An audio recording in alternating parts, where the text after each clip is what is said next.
earnings are pretty much done, but we do have a few that are happening this week. Outside of those few that are happening this week, there are also some crucial events happening in the AI, in the semiconductor, in the tech industry that I think you're going to want to know about. So let's take a closer look in today's episode. I want to thank the Motley Fool for sponsoring this video, and check out fool.com/Jose for the 10 best stocks to buy now. With that link, you get a promotional offer for their subscription service. Now, let's continue with today's episode.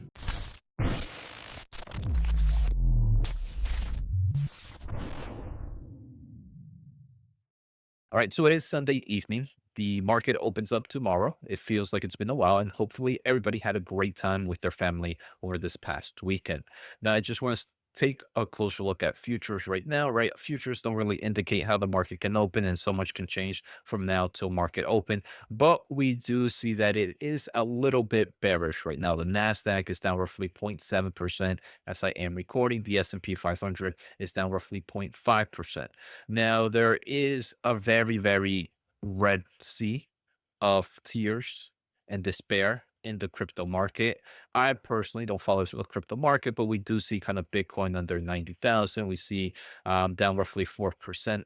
This to me is more of, if we're seeing kind of a bearish sentiment in the space, it could kind of go and lead maybe to bearish sentiment to certain of our growth stocks in the typical equity markets, right? So that's the only thing I'm looking here. I don't know what happens in this space, but I'm more looking at just the overall trend of things.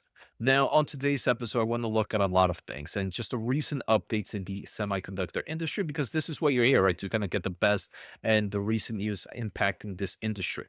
Now, on Friday, when the market closed, Intel was up roughly 10% on the day. It's crazy. Intel is sitting at $40.56 with a market cap of nearly $200 billion. The main reason is there are rumors floating around that Intel's foundry is expected to get a nice win from Apple, which is pretty interesting, right? Because in the past, Apple left Intel's chips to manufacture their own chips, but now those chips that they're making or designing, pretty much not manufacturing, to design their own chips. Now those chips that they designed when they left Intel, the rumors are that they're gonna come back and use it for certain chips, not for all their chips, right? You can kind of have like their own different variations, but those are the rumors right now, and that is creating excitement for Intel stock. Now, what the chip community, we actually just looked at Intel. They were at a global technology conference on November 17th. And this is one thing that I mentioned at the What the Chip Happened community, Intel 14A development advantage. Intel's management at the event mentioned that at a comparable development stage, Intel 14A is further ahead on performance and yield versus 18A during that same development stage. Some of the contributing factors they mentioned, obviously, this is the second generation of gate all around and backside power delivery. So when you're working on the second case, it helps with the development stage, right? You're no longer starting from zero, you're starting from better improvements. They also have better PDK, which is the process design kit. The majority of that is improving. Industry standard physical design tools integrations are getting better and better. And obviously, the earlier customer feedback loops from 18A engagement is feeding into 14A's development. So that's pretty interesting, right? Now, these rumors are not confirmed. But one thing that we are seeing is that Intel at least is moving in some right direction in the manufacturing. Does that mean they're going to win? No, but it just means that they're moving in the right direction. And they actually gave us some indication of that on November 17th. Now, outside of that, this week is going to be crazy, in my opinion. Again, we already had the big earnings, right? You had your NVIDIAs, you had your AMD, you had your Max 7. But there's still a few earnings and a lot of conference events happening this week. For example, on Monday, Credo Technology is reporting earnings. And Credo, ticker CRTO, is a company that's in the semiconductor space that really focuses on networking solutions with chips. So very crucial in this AI accelerator communication market that we're in right now. And the stock has actually done really well, right? The stock year to date is up 150%.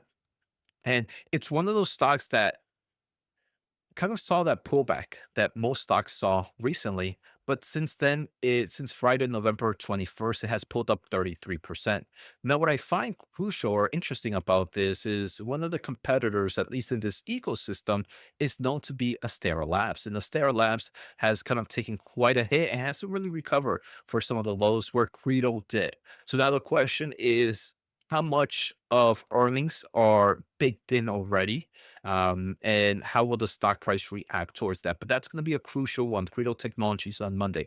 Now on Tuesday is going to be crazy. So we have NVIDIA going to be at UBS Global Technology AI Conference. Obviously, if you are an investor of NVIDIA, this is going to be the channel for you. We're most likely going to cover that. Amazon is also going to have their re-event 2025 keynote. Now, there are some speculations, even from myself, that they might announce something big with AMD. So that's also happening on Tuesday. You also have a lot of other semiconductors companies that might not be as popular presenting at UBS, like Applied Materials, onsemi, Amcor. But Arista Networks, this is a stock that has been in the networking space and has taken quite a hit year to date, right? Especially since we've seen a nice amount of competition. The stock is down roughly 20%, and they are going to most likely discuss. The analyst is going to be asking questions of what's going on here with Arista Networks. You also have some other companies here. The other one that I'm personally super excited is we do have two earnings. We have GitLab Q3 2026 reporting Tuesday after the market closes, and we have MRVL Technology. So MRVL Technology, we've definitely seen an interesting time in the memory space. Most MRVL investors just look at this as an ASIC. That's one of my very bullish cases, but they also have a lot of things in the networking side, in the data storage side as well, with memory controllers and stuff like that. So MRVL Technology could be very interesting in forms of earnings. The stock has definitely pulled up. Then we also have some other semiconductors like Qualcomm, Teradyne, and Barella, all kind of discussing in the UBS event. Now, Wednesday is also another interesting one. AMD is going to be at the UBS event on Wednesday, December 3rd. Some other companies that are very popular, NEBIUS. I'm definitely going to be listening to those. And these are the ones that I'm going to be writing at the What the Chip Happened community, while I will be discussing certain attributes here on the YouTube channel. Now, outside of that, I don't think I'm too crucial. Intel, right? Intel, maybe we get some discussions or questions about this Apple rumors, or maybe they confirm or deny it. I'm pretty sure they're just going to give us a answer where it's like, look, we have multiple customers that we're working with. We have nothing to announce yet, but that's neither a yes or a no. Then on Thursday, you do have kind of GitLab as well, kind of reporting, kind of getting any of the answers maybe we might have missed during the earnings. So overall, I think Tuesday and Wednesday are definitely going to be pretty exciting for the semiconductor industry. And this is going to be the best place you're going to get that type of information. And that's what I'm going to say this. If you're not subscribed, make sure to hit the thumbs up and the subscribe button. We're trying to hit 85,000 subs by the end of the year. I don't know if we're going to hit it. We're at 81,000, but I'm still trying. Now, also, if you want more than YouTube, if you want to join that inner circle where I share deep dives in a lot of these overall conferences that are happening, make sure to check out whatthechipHappened.com. Right now, with during the Cyber Monday sale, I still have 33% off on the community. So that's almost $100 off the annual place. Check it out. We have detailed episode slides. We have monthly live Q&A sessions. We have AI agents to help you understand a little bit more about some of these AI companies.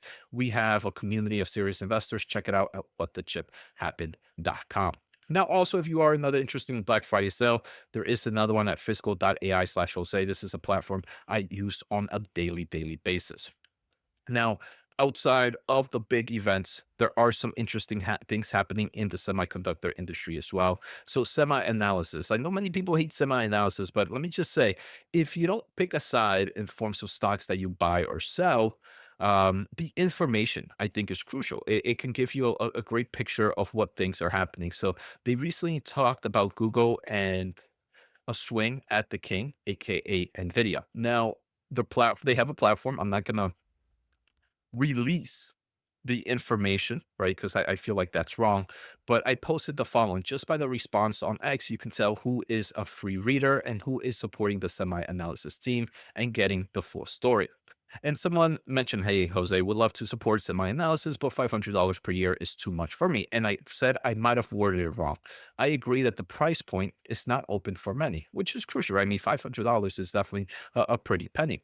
Um, it was more that the free side showed a lot about the current aspects. So I could talk about the current aspects because this is on the free side. They talk about how Google's TPUs has put a little bit of pricing pressure, or somewhat of a pricing pressure. I don't want to say a little bit, somewhat of a pricing pressure on NVIDIA. And NVIDIA had to do some creative ways to reduce their margins without really reducing the margins.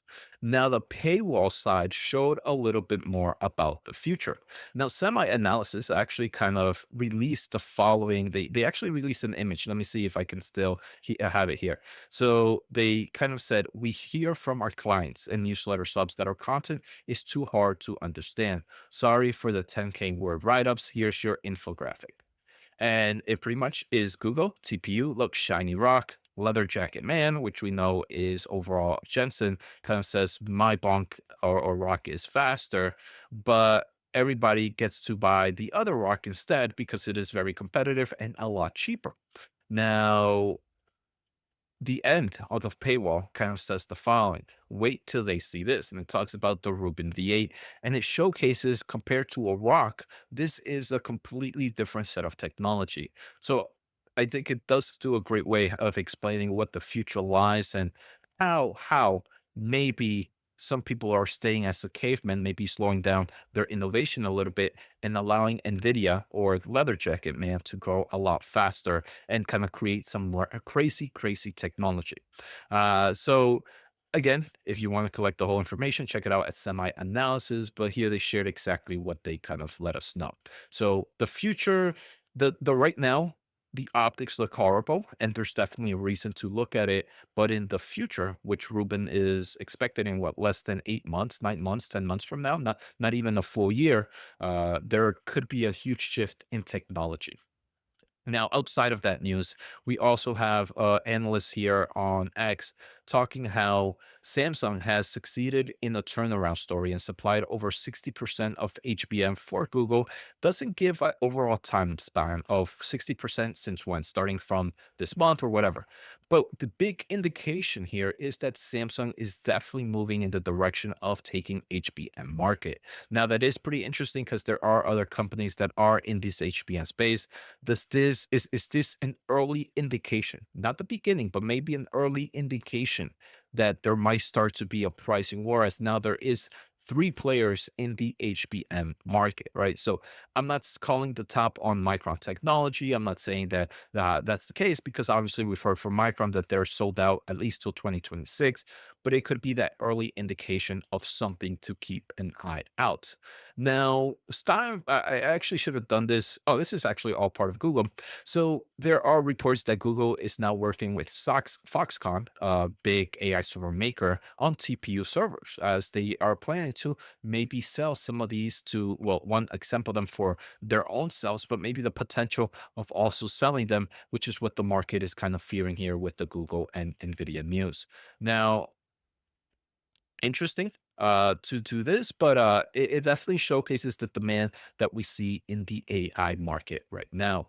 Now, the final thing I want to look at is MediaTek. So MediaTek, especially coming here with all this Google news, there are two players that help Google design their TPUs. One is Broadcom right now, and a future one that they're working with, and there's been a lot of reports, is MediaTek.